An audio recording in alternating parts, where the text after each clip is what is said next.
Hello students, welcome to the mentors corner. और हम लोग लेके आए हैं नई सीरीज क्लास 12th के लिए, जिसमें हम लोग डिस्कस करने वाले हैं chapter number 12, that is your electricity. अब इलेक्ट्रिसिटी जानने से पहले मैं लिख लेता हूं कि हम लोग इलेक्ट्रिसिटी के बारे में डिस्कस करने वाले हैं, नहीं तो आप लोग बार बार कमेंट करोगे कि सर कौन सा चैप्टर, कौन सा चैप्टर और कौन सा चैप्टर। तो हम लोग पढ़ने वाले हैं इलेक्ट्रिसिटी, और बड़े जोर से पढ़ेंगे, शोर से पढ़ेंगे, उंडा पढ़ाऊंगा लेकिन धीरे धीरे पढ़ाऊंगा। तो चलिए शुरू करते हैं। इलेक्ट्रिसिटी समझने के लिए हमें जानना पड़ेगा कि इलेक्ट्रिसिटी पॉसिबल कैसे हुई, होती क्या है ये इलेक्ट्रिसिटी। ये बात याद रखिएगा कि इलेक्ट्रिसिटी तभी है अगर चार्ज है। चार्ज नहीं होता तो इलेक्ट्रिसिटी भी नहीं होती। ठीक है, ठीक है सर, समझ में आ गया कि चार्ज है तो इलेक्ट्रिसिटी है, चार्ज नहीं होता तो इलेक्ट्रिसिटी नहीं होती। आगे बताइए। ठीक है, देख लेते हैं। सबसे पहले मैंने आपको कंडीशन बता दी कि चार्ज होना चाहिए। ठीक है, मैं लिख लेता हूं। दूसरी बात क्या है कि अभी चार्ज क्या है, कहां से आए, कौन से चार्ज। तो अगर आप देखोगे कि पानी की बाल्टी भर लो, उसमें एक तार डाल दो और कनेक्शन में डाल दो, फिर पानी की बाल्टी को छोड़ोगे तो करंट लगेगा ना। अगर मैं एक पानी की बाल्टी में, पानी है इसमें, इसमें स्विच में से तार लगा के इसमें डाल दूं और स्विच को ऑन कर दूं और फिर पानी में हाथ डाल तो करंट लगेगा। अरे यार, ये करंट तो तार में था, ये पानी में सो कि मेरे पास कैसे पहुंच गया। पहला क्वेश्चन। दूसरा क्वेश्चन, यार मैं लोहे की रॉड को लेके तार कनेक्ट कर दूं और स्विच ऑन कर दूं, मैं लोहे की रॉड को पकड़ूंगा तो क्या होगा, दद दद करके हिलने लगूंगा, है ना, क्योंकि मुझे करंट लग रहा है। अरे यार, ये तो ठीक है कि करंट यहां था, वायर में था, यहां कैसे चल गया, आयरन की रॉड से करंट होकर मेरे तक कैसे पहुंचा। तीसरी केस, कभी कभी गैसेस भी इलेक्ट्रिसिटी कंडक्ट कर देती है, कभी कभी इलेक्ट्रिसिटी गैस से पार होकर अभी आप तक पहुंच जाती है। ठीक है, कभी कभी आप लोगों ने सुना होगा, मैं नहीं जानता कितनी सच्चाई इसके बारे में, कि एक स्टूडेंट था, वो फोटोग्राफी कर रहा था, वो रेलवे की हाई वोल्टेज लाइन थी, रेलवे की हाई वोल्टेज लाइन थी, वहां पे कोई फोटो खींच रहा था। जैसे उसने फोटो खींचा तो वो जो लाइट गई ना, फ्लैश, उसमें क्या होते हैं, फोटोन्स होते हैं, वहां से बोलते हैं कि वो 22,000 वोल्ट या 11,000 वोल्ट जो था वो जाके उस स्टूडेंट को लग गया और स्टूडेंट वहीं पे खत्म हो गया। अब ये मैं नहीं जानता कि ये कितनी सच्ची बात है, बट ऐसा भी पॉसिबल होता है। ठीक है, अब देख लेते हैं आगे। मैं एक एक चीज को पकड़ूंगा। सबसे पहले मैं पकड़ूंगा सॉलिड को। किसको पकड़ूंगा, सॉलिड को। देखो, पूरा नोट्स भी दे रहा हूं, आप ढंग से नोट्स भी नोट डाउन करते जाना। ठीक है, मुझे 1 मिनट दो। ठीक है, देख लेते हैं। सबसे पहले मैं देखूंगा करंट कैरियर्स के बारे में, करंट कैरियर्स के बारे में। मतलब यार, पानी के अंदर करंट कैसे चला, लोहे के अंदर करंट कैसे चला, गैस के अंदर करंट कैसे चला, उसके बारे में बात करते हैं। सबसे पहला पॉइंट हमारा आता है कि सॉलिड के अंदर करंट कौन कैरी करता है। सॉलिड के अंदर करते हैं वैलेंस इलेक्ट्रॉन्स। अब मैं केमिस्ट्री पढ़ाने नहीं लगूंगा, बस इतनी बात याद रखो, वैलेंस इलेक्ट्रॉन्स आपको पता होना चाहिए क्या होते हैं। तो सॉलिड्स में क्या होते हैं, वैलेंस इलेक्ट्रॉन्स कंडक्ट करते हैं। मेटल्स में आपको पता होगा फ्री इलेक्ट्रॉन्स घूमते फिरते रहते हैं, है ना। तो जैसे ही उसमें आप करंट कनेक्ट करते हो, धर धर करके आपको करंट लगेगा। क्यों, क्योंकि ये इलेक्ट्रॉन्स करंट को कैरी करके आप तक ले जाएंगे और आपको झटका देके आ जाएंगे। ठीक है, दूसरी बात, पानी में मुझे झटका कैसे लगा था सर, ये बताइए तो। अरे यार, लिक्विड है, लिक्विड के अंदर आयंस होते हैं, और आयंस का चार्ज भी पॉजिटिव और नेगेटिव दोनों होता है, और यही पॉजिटिव नेगेटिव जो आयंस होते हैं, ये लिक्विड के अंदर इलेक्ट्रिसिटी को कैरी करके लेके चले जाते हैं और आपको करंट लगा देते हैं। सर ठीक है, समझ में आ गया, लेकिन गैस, गैस में क्या होता है, गैस का बताइए। गैस में इलेक्ट्रॉन्स भी होते हैं और साथ ही साथ आयंस भी होते हैं, और जनरली आयंस उसमें क्या होते हैं, पॉजिटिव होते हैं। तो ये ध्यान रखना, सॉलिड में कौन करता है, वैलेंस इलेक्ट्रॉन, लिक्विड में कौन करता है, आयंस, और गैस में कौन करता है, इलेक्ट्रॉन्स प्लस आयंस। इसको दिमाग में सेट कर लेना। उसके बाद हम लोग आगे देखते हैं। इसके बाद, सर करंट फ्लो ही क्यों करता है, क्यों फ्लो करे करंट, उसको क्यों मजा आ रहा है फ्लो करने का, मैं तार लगा दूं, बटन ऑन कर दूं, करंट फ्लो कर जाता है, ऐसा क्यों। देखो, इसमें एक चीज होती है जिसको हम लोग बोलते हैं पोटेंशियल। पोटेंशियल आपने इलेक्ट्रोस्टैटिक में पढ़ा है ना, V equals to 1/4 pi epsilon naught Q upon R, electrostatic में पढ़ा हुआ है ये वाला फॉर्मूला। अब ये पॉइंट और ये पॉइंट A है और B है, अगर दोनों पॉइंट के बीच में पोटेंशियल अलग अलग है, मान लेते हैं यहां पे है 3 वोल्ट और यहां पे है 2 वोल्ट, तो दोनों के बीच में डिफरेंस आ गया ना 1 वोल्ट का, दोनों के जो डिफरेंस आ गया ना 1 वोल्ट का। चार्ज फ्लो हो जाएगा। कहने का मतलब है इलेक्ट्रॉन्स को अगर एक जगह से दूसरे जगह लेके जाना है तो पोटेंशियल डिफरेंस को लगा दो, पोटेंशियल के बीच में डिफरेंस कर दो, एक को 3 वोल्ट दे दो, एक को 2 वोल्ट दे दो और पड़ा काम खत्म। अगर ये 3 वोल्ट और 3 वोल्ट होता, अगर ये 3 वोल्ट और 3 वोल्ट होता तो ये करंट फ्लो ही नहीं करता। क्यों नहीं करता? क्योंकि पोटेंशियल डिफरेंस ही नहीं है। फॉर एग्जांपल आप लोगों ने पढ़ा होगा पानी कहां से कहां फ्लो करता है? High pressure to low pressure. हवा कहां से फ्लो करती है? High pressure to low pressure. आप कहां से जाते हो? हाई टू लो से जाते हो। गलती बोल दिया, चलो ठीक है, सब चीज हाई टू लो ही फ्लो करती है।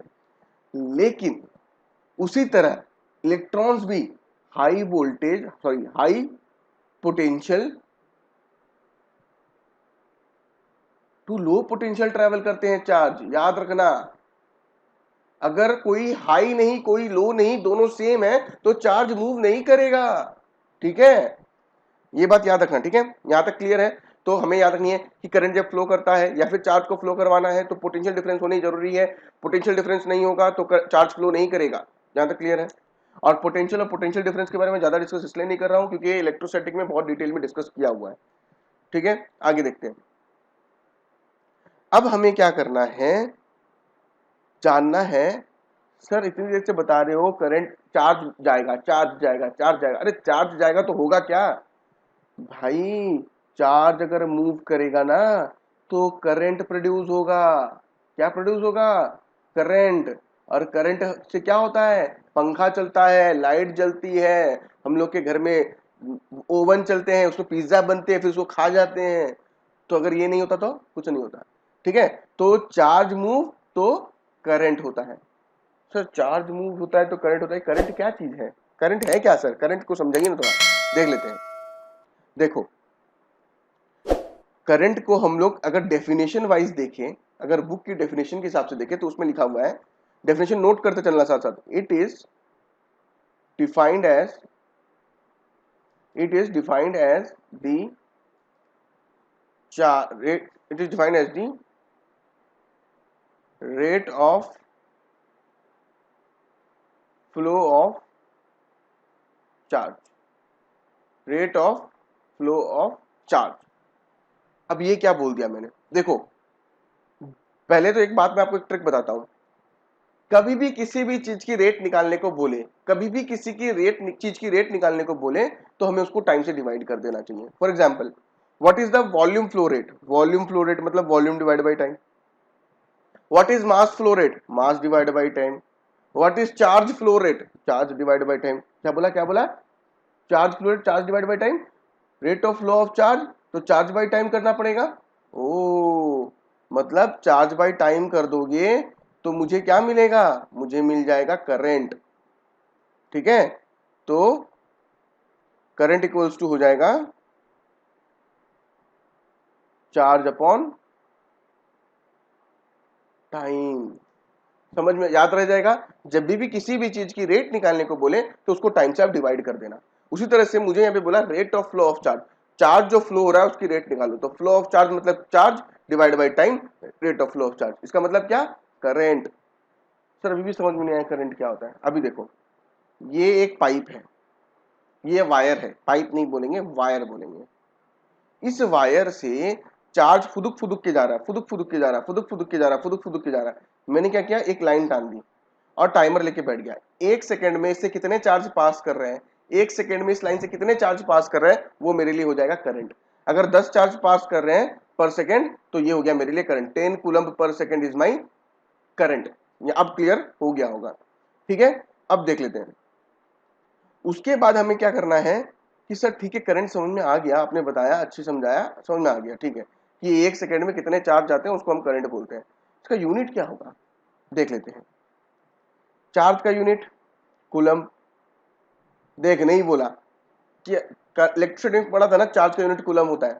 बोलो बोलो, वीडियो देख रहे हो उसका मतलब ये नहीं बोलोगे नहीं, बोलो, रिवाइज करो, याद रहेगा। कूलम्ब। टाइम का यूनिट सेकंड, तो कूलम्ब पर सेकंड यानी कि कूलम्ब पर सेकंड मेरा क्या होता है? करंट का यूनिट। सर आप तो गलत बता रहे हैं, बुक में तो एम्पियर लिखा हुआ था, आपने कूलम्ब पर सेकंड क्यों बोला? अरे भाई ये कूलम्ब पर सेकंड जो होता है ना, जो कूलम्ब पर सेकंड होता है ना, इसी को हम लोग एम्पियर बोलते हैं। इसी को हम लोग एम्पियर बोलते हैं। बार बार कूलम पर सेकंड लिखने में मजा नहीं आता, इसलिए इसको एम्पियर बोलते हैं। 1 coulomb per second equals to 1 ampere. समझ में आया? समझ में आया?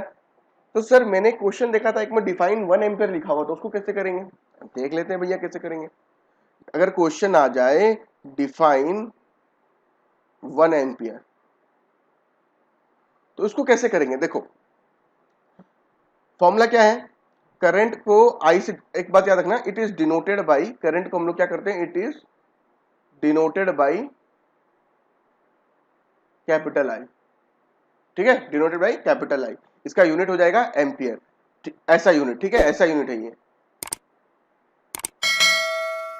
ठीक है, तो I equals to Q by T, मतलब चार्ज अपॉन टाइम। ठीक है, अगर मैं बोलूं कि मेरा 1 कूलम ऑफ चार्ज 1 सेकेंड कर दे, तो I इक्वल्स टू 1 एम्पियर हो जाएगा। I इक्वल्स टू 1 एम्पियर हो जाएगा। तो मैं ऐसा बोल सकता हूं क्या? तो ध्यान से देखना इसको, मैं क्या बोल सकता हूं क्या? व्हेन डिफाइन 1 एम्पियर की डेफिनेशन में मैं ऐसा बोल सकता हूं क्या? when 1 coulomb of charge flows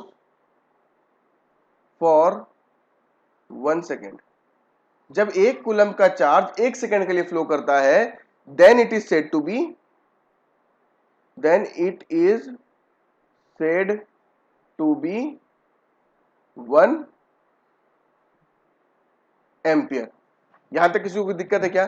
क्या होता है 1 एम्पियर? क्या होता है? जब 1 कूलम का चार्ज 1 सेकंड के लिए फ्लो करता है, तो उसको हम 1 एम्पियर बोलते हैं।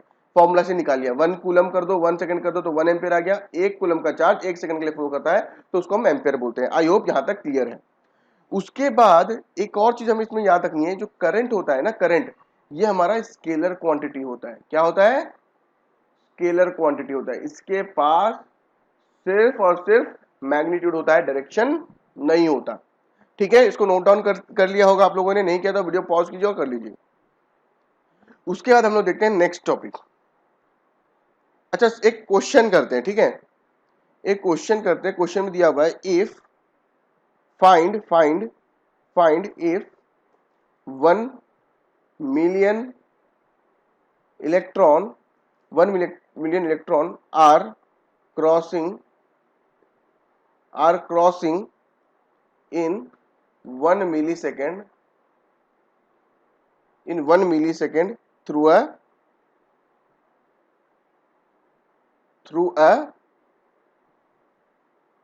cross section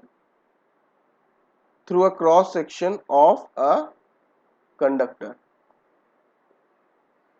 ठीक है, मतलब सॉरी, फाइंड आई मतलब फाइंड करिए, आप करंट को फाइंड करना है। अगर 1 मिलियन इलेक्ट्रॉन 1 मिली सेकेंड में एक क्रॉस सेक्शन से पास कर रहे हैं, तो देखो एग्जाम में कैसे लिखना है वो देखो। ठीक है, क्वेश्चन तो बड़ा आसान है। आपको क्या करना पड़ेगा, सबसे पहले लिखना पड़ेगा गिवन।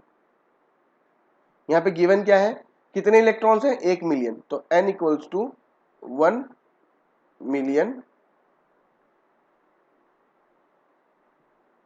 Million electron. ठीक है, ठीक है भैया, कोई दिक्कत नहीं।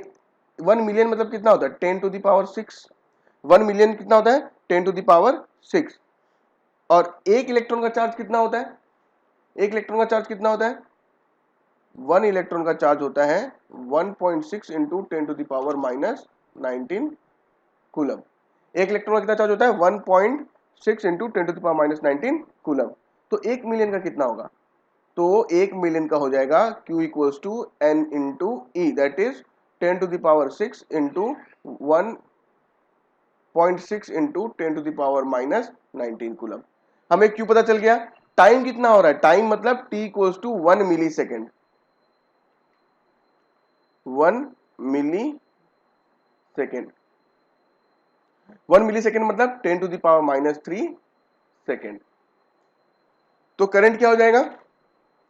करंट हमारा हो जाएगा I equals to Q by T. ठीक है, बोर्ड एग्जाम में एकदम ऐसे लिखना, पहले ये लिखना, n लिखना, 1 इलेक्ट्रॉन लिखना, Q इक्वल्स टू लिखना, T लिखना, फिर I इक्वल्स नीचे ही लिखना यहाँ पे। ठीक है, मैं एक ही स्क्रीन में रखना चाहता हूँ इसलिए यही लिख देता हूँ। I equals to Q by T, Q की वैल्यू कितनी है 10 to the power 6 into 1.6 into 10 to the power minus 19 upon 10 to the power minus 3। इसको जब आप लोग सॉल्व करोगे तो आपका आंसर आएगा I equals to 1.6 into 10 to the power minus 10 ampere. ये हो जाएगा हमारा आंसर। बोर्ड एग्जाम में एकदम ऐसे ही लिखना है, ठीक है। बाकी हम लोग जब लाइव क्लास करेंगे तो उसमें देखेंगे। यहां तक क्लियर है सबका? उसके बाद देखते हैं, ठीक है सर आपने करंट के बारे में सब कुछ बता दिया, मुझे सब समझ में आ गया, क्या जिस करंट के भी कोई टाइप्स होते हैं क्या, ये थोड़ा बता दीजिए। ठीक है, देख लेते हैं। देखो, करंट के 3 प्रकार होते हैं, टाइप्स ऑफ करंट। कितने टाइप होते हैं? 3 टाइप होते हैं। जैसे हम लोग के 2 फेस होते हैं ना, एक टीचर के सामने बहुत ही अच्छा बच्चा है तो बहुत ही, ये तो डेली होमवर्क करता है, और एक घर में हे मैंने तो छाप के किया था, इसी टाइप का। तो टाइप्स ऑफ करंट में देखो, मुस्कुरा रहे हो, पहला क्या है आपका स्टडी करंट। कौन सा करंट है भैया? Study current. अब ये स्टडी करंट क्या है सर? स्टडी करंट क्या है देख लेते हैं। देखो, स्टडी करंट का मतलब ये होता है एक ऐसा करंट, वक्त बीत गया लेकिन अपना मैग्नीट्यूड और डायरेक्शन दोनों को ही चेंज नहीं किया। वक्त बीत गया लेकिन अपना डायरेक्शन और मैग्नीट्यूड दोनों को ही चेंज नहीं किया, ठीक है। फॉर एग्जाम्पल, कुछ स्टूडेंट्स होते हैं जो बोलते हैं सर कुछ भी उखाड़ लो, हम लोग तो नहीं सुधरने वाले, आप कुछ भी बोलो हम तो नहीं पढ़ने वाले। तो वैसे ही स्टडी करंट भी होता है, ठीक है। देख लेते हैं ये क्या होता है। It is a current, it is a current whose magnitude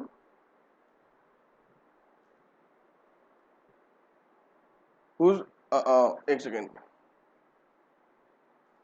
whose magnitude does not changes with time।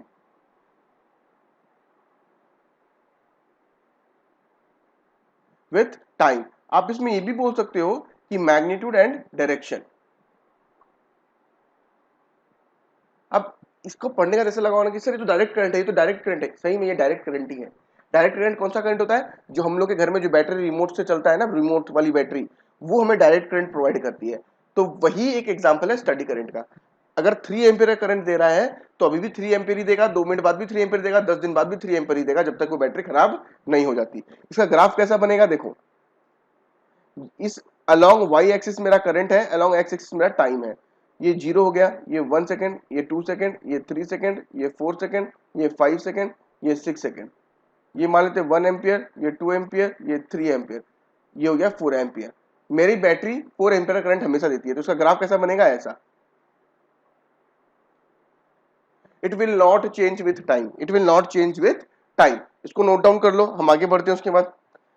अब इसके बाद हमें पढ़ना है दूसरा करंट, जिसका नाम है, एक सेकेंड, जिसका नाम है वेरिएबल करंट, ठीक है। अब ये वेरिएबल करंट ऐसा होता है ना कि होता है ना, कभी कभी अपने एक दोस्त को आपके साथ कोई दोस्त पढ़ता होगा जो आज बोलेगा कि मैं सचिन तेंदुलकर की तरह क्रिकेटर बनना चाहता हूँ, कल बोलेगा मुझे अमिताभ बच्चन की तरह एक्टिंग करनी है, कल परसों बोलेगा मुझे तो टीचर बनना है, परसों बोलेगा मुझे एस्ट्रोनॉट बनना है। हर रोज उसकी जो एम होती है वो चेंज होती जाती है। ये वही है, ये हो गया वेरिएबल करंट। इसका कोई फिक्स्ड टाइम नहीं है, ये कब अपना मैग्नीट्यूड और डायरेक्शन चेंज कर देगा, ठीक है। इसको क्या बोलते हैं? Variable current. अब वेरिएबल करंट की डेफिनेशन क्या हो जाएगी? whose this is that current whose magnitude changes with respect to time। इसका ग्राफ कैसा होगा? ऐसा।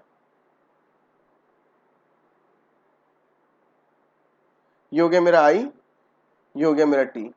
I in ampere, T in second, ठीक है। ये हो गया मेरा वेरिएबल ग्राफ का करंट। ये भी टाइप ऑफ करंट है, ठीक है। ऐसा मत सोचना ये कुछ और ही है, ये भी टाइप ऑफ करंट है। अभी तक आपने करंट के 2 टाइप पढ़े हैं, पहला स्टडी करंट, दूसरा आपका वेरिएबल करंट। अब हम लोग पढ़ने वाले हैं तीसरा टाइप, जो कि है आखिरी टाइप, और जो आप लोग को बड़ा सुनने में अच्छा लगता है, एसी, जिसका नाम है एसी। एसी यानी कि अल्टरनेटिंग करंट। ये कैसा स्टूडेंट होता है? ये वो स्टूडेंट होता है जो टीचर को देख एकदम, मेरे से तो अच्छा बच्चा आज तक पैदा ही नहीं हुआ, और टीचर के जाते ही मेरे से तो डेंजर अभी तक पैदा नहीं हुआ। ठीक है। अल्टरनेटिंग करंट मतलब पीरियोडिकली अपना magnitude as well as direction को चेंज करेगा, मतलब पीरियोडिकली हर 10 सेकंड, एग्जांपल के तौर पे हर 10 सेकंड के बाद ये ऐसे रहेगा, पॉजिटिव रहेगा, दूसरे 10 सेकंड बाद ये नेगेटिव रहेगा, फिर 10 सेकंड बाद पॉजिटिव रहेगा, फिर 10 सेकंड बाद नेगेटिव रहेगा। ठीक है, ये क्या होता है? This is that current whose magnitude as well as direction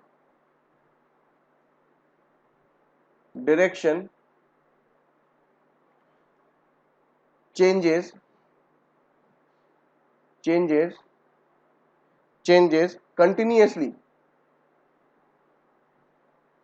continuously with time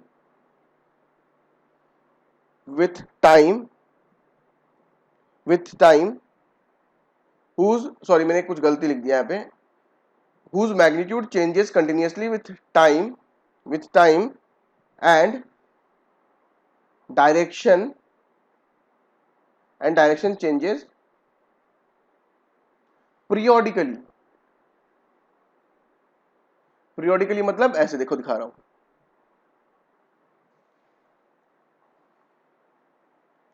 ये हो गया मेरा आई ऊपर की तरफ, ऊपर वाला हाफ पॉजिटिव है, नीचे वाला हाफ नेगेटिव है, ये टाइम हो गया सेकंड, और ये एम्पियर में। ठीक है, मेरा करंट क्या होगा? ऐसे, क्या होगा? ऐसे। ठीक है, ये कैसे हो रहा है? ऐसे, ऊपर नीचे ऊपर नीचे। इसमें क्या देख रहा हूं कि मैग्नीट्यूड देखो हर एक पॉइंट पे अलग है, यहाँ पे मैग्नीट्यूड अलग है, यहाँ पे मैग्नीट्यूड अलग है, यहाँ पे मैग्नीट्यूड अलग है, यहाँ पे मैग्नीट्यूड अलग है, फिर से, है ना? मैग्नीट्यूड क्या हो रहा है? हर टाइम पे चेंज हो रहा है, पर डायरेक्शन देखो एक पर्टिकुलर टाइम बाद, मान लेते हैं ये जीरो का 4 सेकंड बाद ये 4 सेकंड तक पॉजिटिव था, फिर 4 से 8 सेकंड तक ये नेगेटिव रहेगा, फिर 8 से 12 सेकंड तक ये पॉजिटिव रहेगा, फिर 12 से लेके 16 सेकंड तक ये नेगेटिव रहेगा, मतलब पीरियोडिकली हर 4-4 सेकंड पे अपनी डायरेक्शन को चेंज करता है। तो ये होता है अल्टरनेटिंग करंट। मैं आप लोगों को ढंग से बता दूं कि अल्टरनेटिंग करंट हमारे सिलेबस में एज अ चैप्टर है, उसको हम और डिटेल में वहां पे अच्छे से पढ़ेंगे। आई होप यहां तक सबको क्लियर है। अब देखते हैं आपको क्या क्या पता चला। आपने पढ़ा कि चार्ज को कैरी कौन करता है, सॉलिड में, लिक्विड में, या फिर आपका गैस में। आप लोगों ने ये पढ़ा कि करंट क्या होता है, आप लोगों ने करंट के बारे में डेफिनेशन वगैरह पढ़ी। उसके बाद में आप लोगों ने ये जाना कि करंट के टाइप्स क्या होते हैं, स्टडी, एसी और आपका वेरिएबल करंट। अब हमें ये जानना है कि इलेक्ट्रॉन जो जा रहे हैं एक पॉइंट से दूसरे पॉइंट वायर में, यहां से जो यहां जा रहे हैं, ये कितनी स्पीड से जा रहे हैं, वो हमें जानना है। ठीक है, तो इस टर्म को हम लोग बोलते हैं ड्रिफ्ट वेलोसिटी। क्या बोलते हैं? Drift velocity. अब ये क्या होती है? It is defined as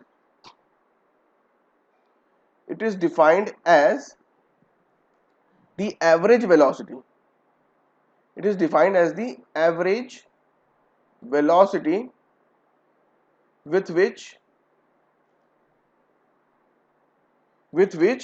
the free electrons में एक्सप्लेन करूंगा, आप लोग पहले लिख लीजिए, get drifted towards the positive and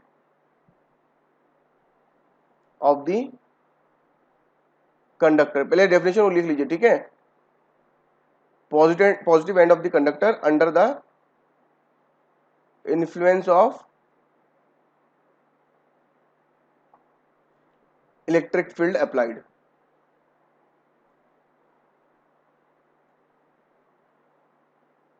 अब देखो इसमें एग्जाम में जब ये डेफिनेशन लिखोगे ना, तो आपको क्या क्या अंडरलाइन करना है? क्या अंडरलाइन करना है? ये एक एवरेज वेलोसिटी है, ठीक है, और influence of electric field applied. ये आप लोगों को एग्जाम में अंडरलाइन करना ही करना है। अगर इसको अंडरलाइन नहीं करते हो तो ये चांसेस, देखो मार्क्स नहीं कटेंगे, पूरी डेफिनेशन लिख दोगे तो मार्क्स नहीं कटेंगे, लेकिन अगर ये अंडरलाइन रहेगा ना तो एग्जामिनर ज्यादा दिमाग नहीं लगाएगा, अरे कीवर्ड तो लिखा है ना, मार्क्स देके निकलो।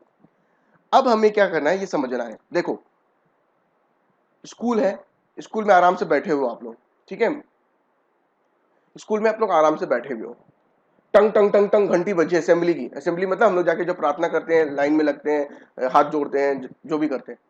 तो आपका मन हो नहीं हो, घंटी बजी है, लाइन में लगना है, आपको ड्रिफ्ट क्या, आपको मतलब एक फोर्स होती है कि पिटेगा प्रिंसिपल, तो फट करके आपको वो फोर्स जो डर रहता है वो खींच के ले जाता आपको वो लाइन में खड़ा कर देता है, ठीक है, वो डर।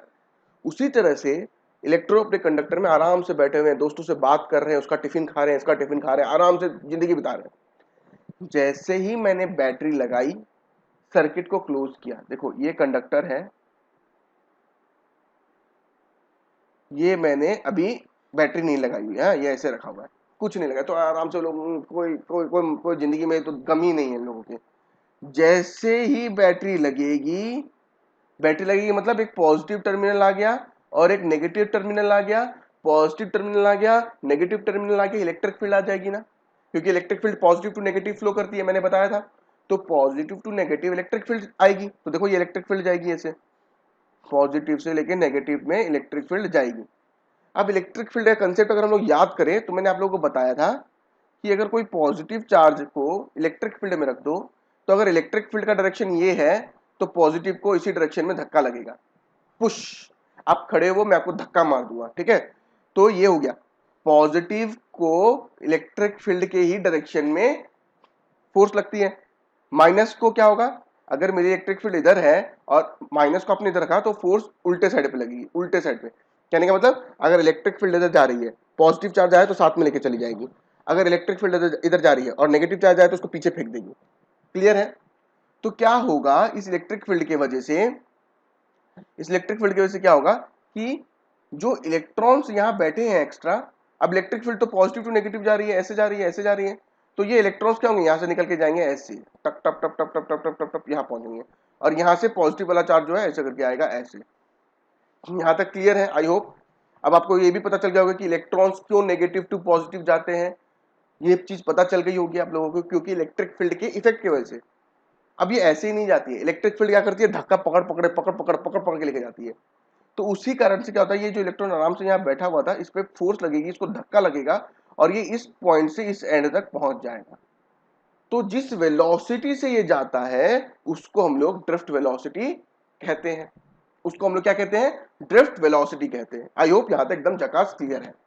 एक छोटा सा रिकैप ले लेते हैं। ड्रिफ्ट वेलोसिटी क्या होती है सर, ड्रिफ्ट वेलोसिटी वो होती है कि एक कंडक्टर है, उसमें इलेक्ट्रॉन आराम से बैठा है, टिफिन विफिन खा रहा है, आपने उसमें बैटरी लगा दी, इलेक्ट्रिक फील्ड सेटअप हो गई, तो क्या करेगा, इलेक्ट्रिक फील्ड उस इलेक्ट्रॉन को एक एंड से धक्का मार के दूसरे एंड तक फेंक देगी। अब जिस स्पीड से ये इलेक्ट्रॉन यहां से वहां गया है, उस स्पीड को मैं ड्रिफ्ट वेलोसिटी बोलता हूं। यहां तक क्लियर हो गया होगा। अब हम लोग करते हैं इसका डेरिवेशन। एक सेकंड, हाँ, इसका डेरिवेशन कर लेते हैं हम लोग। अब देखो इसमें क्या होने वाला है, इसमें क्या होने वाला है, देखो डायग्राम बना लेते हैं कि एक कंडक्टर है,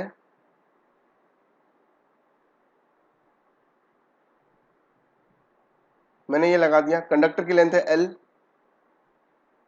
अब जैसे आपने बैटरी लगाया तो उसमें इलेक्ट्रिक फील्ड आ जाएगी, इलेक्ट्रिक फील्ड आ जाएगी। हम लोगों ने इलेक्ट्रोस्टैटिक में फॉर्मूला पढ़ा था, E इक्वल्स टू dV/dr, है ना। उसी फॉर्मूला को मॉडिफाई करके हम यहाँ पे क्या लिख सकते हैं, E equals to V/L, E equals to V/L, ये हमारा एक फॉर्मूला हम लोग यहाँ पे यूज करेंगे, ठीक है।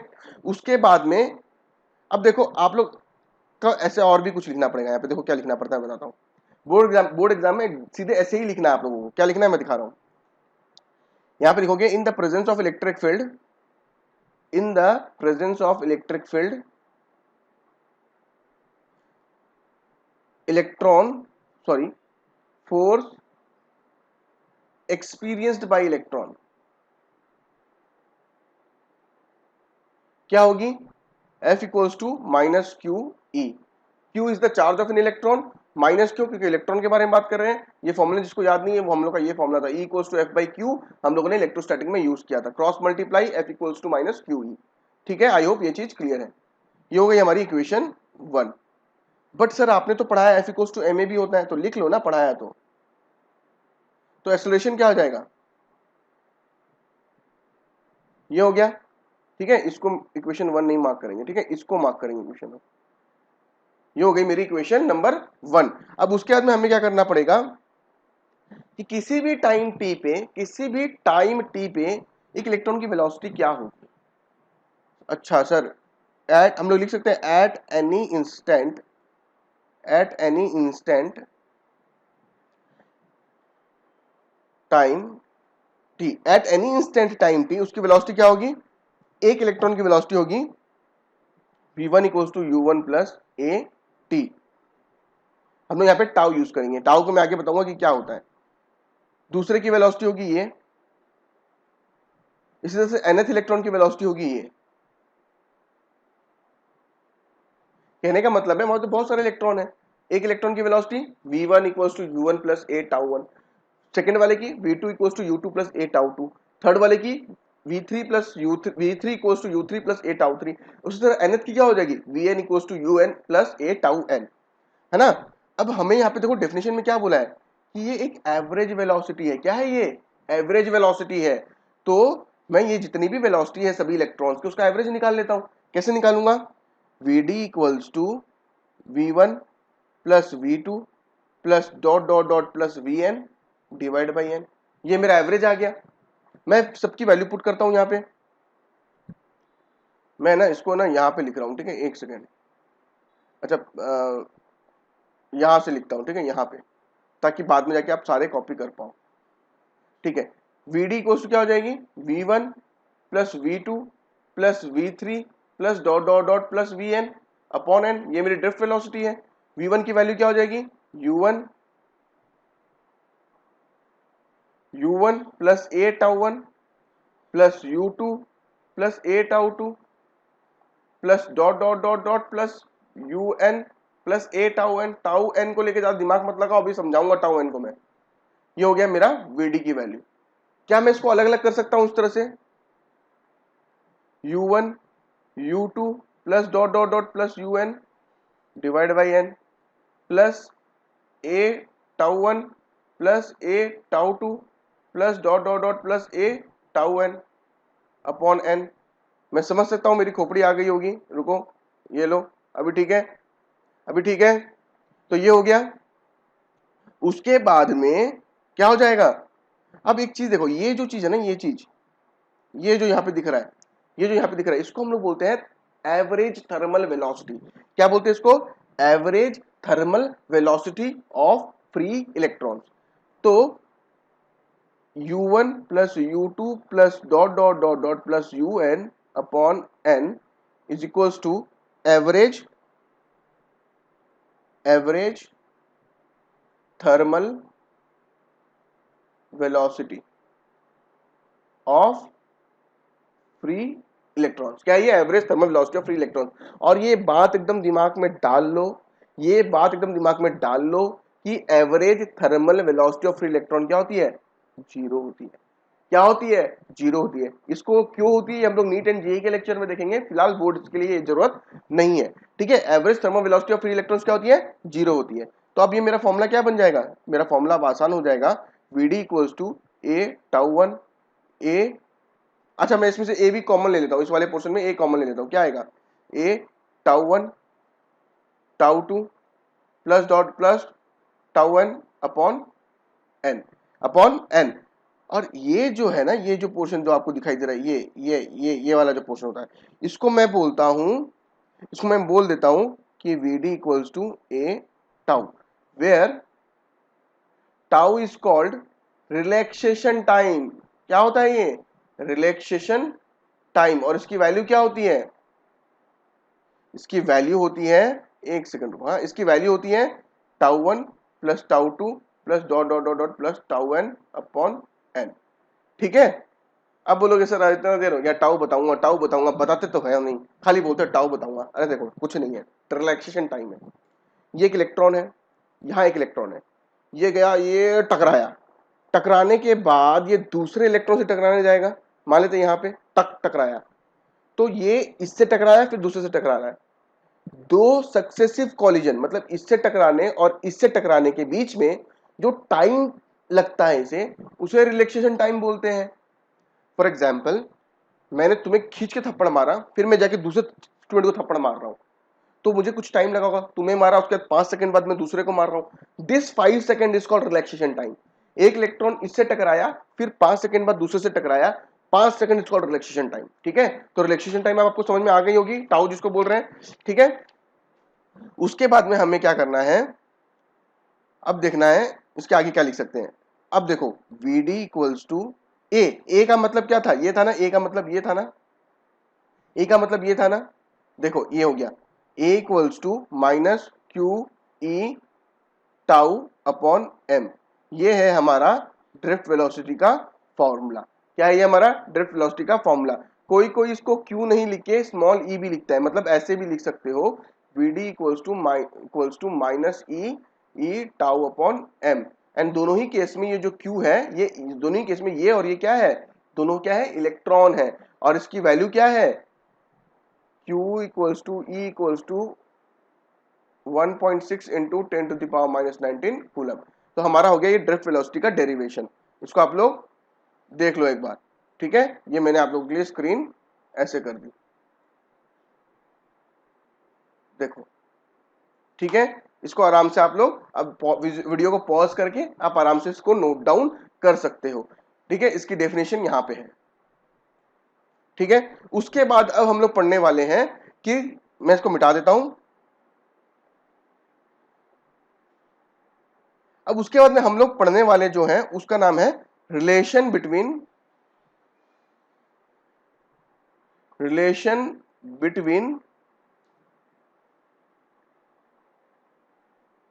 Current and drift velocity, current and drift velocity. आपने भी पढ़ा ड्रिफ्ट वेलोसिटी क्या होती है, vd equals to minus E tau by M, vd equals to minus E tau upon M. इसमें टाउ क्या था, रिलैक्सेशन टाइम था। अच्छा टाउ, चलो टाउ का डेफिनेशन भी लिख लो आप लोग, ठीक है। टाउ क्या था मेरा, relaxation time. Relaxation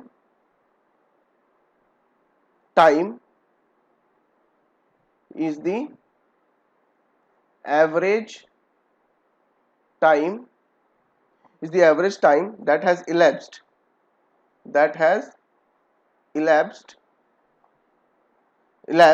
with the ion or atom of the molecule of the conductor। आपको अगर इससे कोई आसान डेफिनेशन बुक में मिले तो आप वो भी कॉपी कर सकते हो, पर मीनिंग जो मैंने बताया वही है, दो सक्सेसिव कॉलिशन के बीच में जो टाइम लगता है उसको हम लोग बोलते हैं, ठीक है। आगे देख लेते हैं।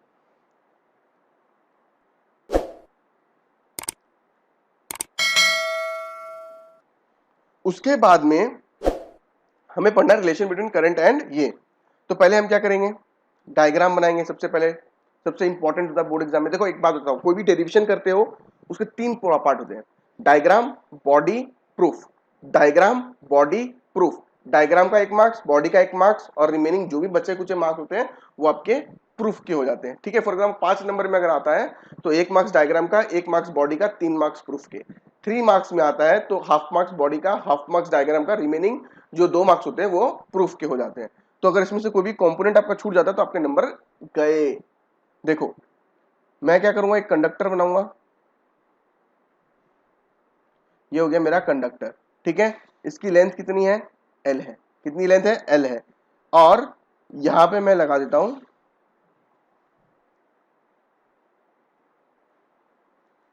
बैटरी,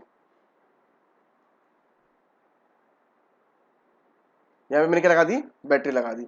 अब देखो जैसे ही पॉजिटिव टू नेगेटिव का करंट होगा, करंट ऐसे जाएगा, इलेक्ट्रिक फील्ड सेटअप होगी पॉजिटिव टू नेगेटिव, तो जो इलेक्ट्रॉन यहां आराम कर रहा था, आराम फरमा रहा था, वो इधर भागेगा, वो इधर भागेगा, और उसकी वेलोसिटी क्या होगी, vd, यानी कि ड्रिफ्ट वेलोसिटी, है ना। और इलेक्ट्रिक फील्ड की डायरेक्शन क्या है, इलेक्ट्रिक फील्ड इधर जा रही है,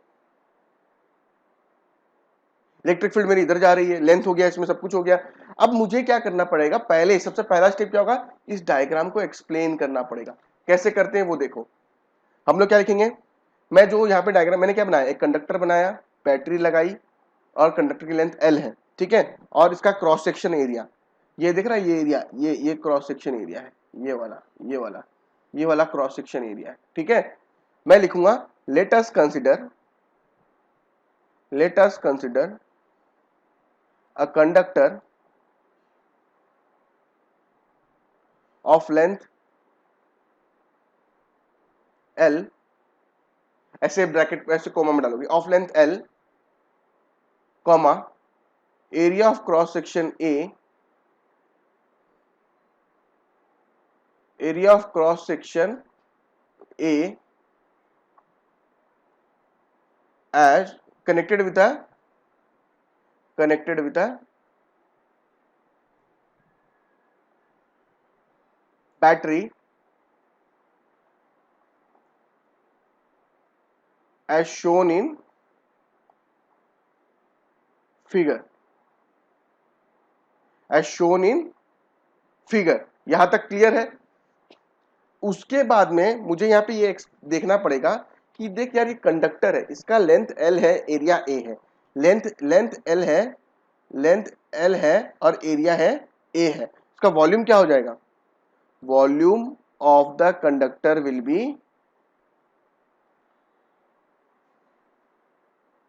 क्या हो जाएगा? Area into length. कैसे हुआ भैया?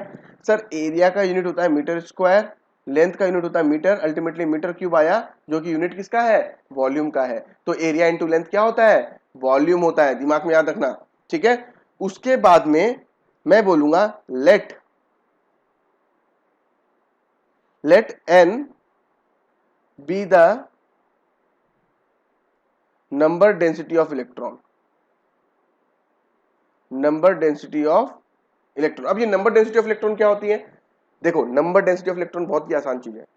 एक वॉल्यूम ले लो, 1 मीटर क्यूब, 1 मीटर क्यूब का वॉल्यूम ले लो, उसके अंदर कितने इलेक्ट्रॉन है उसको हम लोग बोलते हैं नंबर डेंसिटी ऑफ इलेक्ट्रॉन।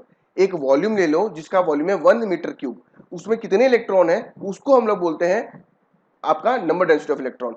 तो मैं ऐसा बोल सकता हूं क्या? नंबर डेंसिटी इक्वल्स टू क्या होगा? Number of electrons per unit volume.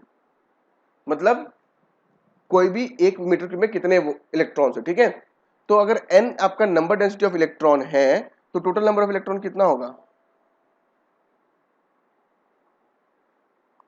For example 1 metre cube में 5 इलेक्ट्रॉन्स है, तो 10 मीटर क्यूब में कितने होंगे? 5 इंटू 10।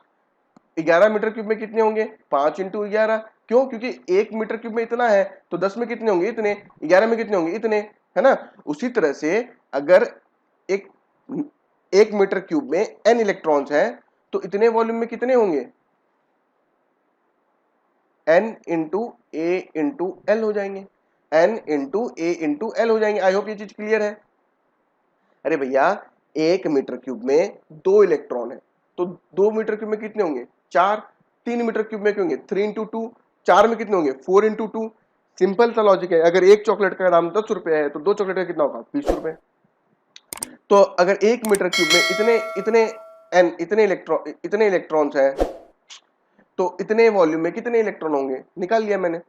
उसके बाद में मुझे लिखना है कि देखो, चार्ज ऑफ दिस इलेक्ट्रॉन क्या होगा? चार्ज या फिर टोटल चार्ज क्या हो जाएगा? टोटल इलेक्ट्रॉन्स कितने हैं? NaL। इसको अगर मैं 1.6 इंटू 10⁻⁻19 से मल्टीप्लाई करूं तो टोटल चार्ज मिल जाएगा। टोटल इलेक्ट्रॉन को एक इलेक्ट्रॉन के चार्ज से मल्टीप्लाई कर दिया, ये हो गया। वी ऑल्सो नो दैट, अच्छा एक चीज और बताओ, यहां तक कहानी समझ में आ गई। उसके बाद में मुझे एक छोटी सी चीज बताओ कि ये लेंथ L है, इलेक्ट्रॉन यहां है, वेलोसिटी ये है, तो इलेक्ट्रॉन को यहां से यहां पहुंचने में कितना टाइम लगेगा? यहां से यहां पहुंचने में कितना टाइम लगेगा? हमें फॉर्मूला पता है ना, time equals to distance upon speed. यहाँ पे डिस्टेंस क्या है? डिस्टेंस है मेरी L, ये वाली, और स्पीड कितनी है? vd। तो time equals to L by vd। तो यहां पे लिख सकते हैं ऑल्सो टाइम यानी t equals to L upon vd लिख सकते हैं, है ना। L अपॉन vd लिख सकते हैं। अब हमें क्या बोला गया है? देखो यहाँ पे क्वेश्चन में क्या बोला गया है? करंट और ड्रिफ्ट वेलोसिटी के बीच में रिलेशन निकालना है। किसके बीच में निकालना है? करंट और ड्रिफ्ट वेलोसिटी के बीच में। तो मैं क्या करूंगा, हमें पता है I equals to Q by T होता है। क्यू कितना है? टोटल चार्ज कितना है? ये है ना, तो लिख देंगे NaL इंटू ई। और टाइम कितना लगा? इतना लगा ना, तो ये भी लिख लेंगे L इंटू वी। ये L कट जाएगा और मेरा आंसर आएगा I इक्वल्स टू NaeVd। ये हो गया मेरा relation between current and drift velocity. बहुत इंपॉर्टेंट रिलेशन है, बहुत इंपॉर्टेंट। इसको नोट डाउन करके रख लो आप लोग, ठीक है। उसके बाद में हम लोग एक छोटा सा टॉपिक और पढ़ लेते हैं जिसका नाम है, 1 मिनट रुको, मैं इसको आपको पूरा दिखा देता हूं ताकि आप लोग अच्छे से कॉपी कर पाओ। ये रहा,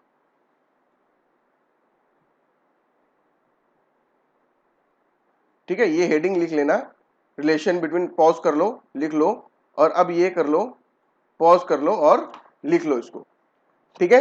वीडियो पॉज करके आप सारा छाप लो। अब मैं इसको मिटा देता हूं। अब हमें पढ़ना है दूसरी चीज जिसको हम लोग कहते हैं मोबिलिटी। क्या बोलते हैं? मोबिलिटी। अब मोबिलिटी क्या होती है? कुछ नहीं होती है। ये क्या है? सिंपल सी बात है। अगर आप ड्रिफ्ट वेलोसिटी को इलेक्ट्रिक फील्ड से डिवाइड कर दोगे, ड्रिफ्ट वेलोसिटी को इलेक्ट्रिक फील्ड से डिवाइड कर दोगे, तो जो आंसर आएगा उसको मोबिलिटी बोलते हैं। तो इसको क्या बोलेंगे? It is defined as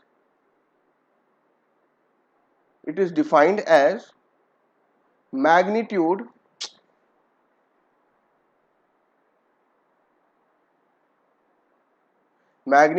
of drift velocity. It is defined as magnitude of drift velocity of charge per unit electric field.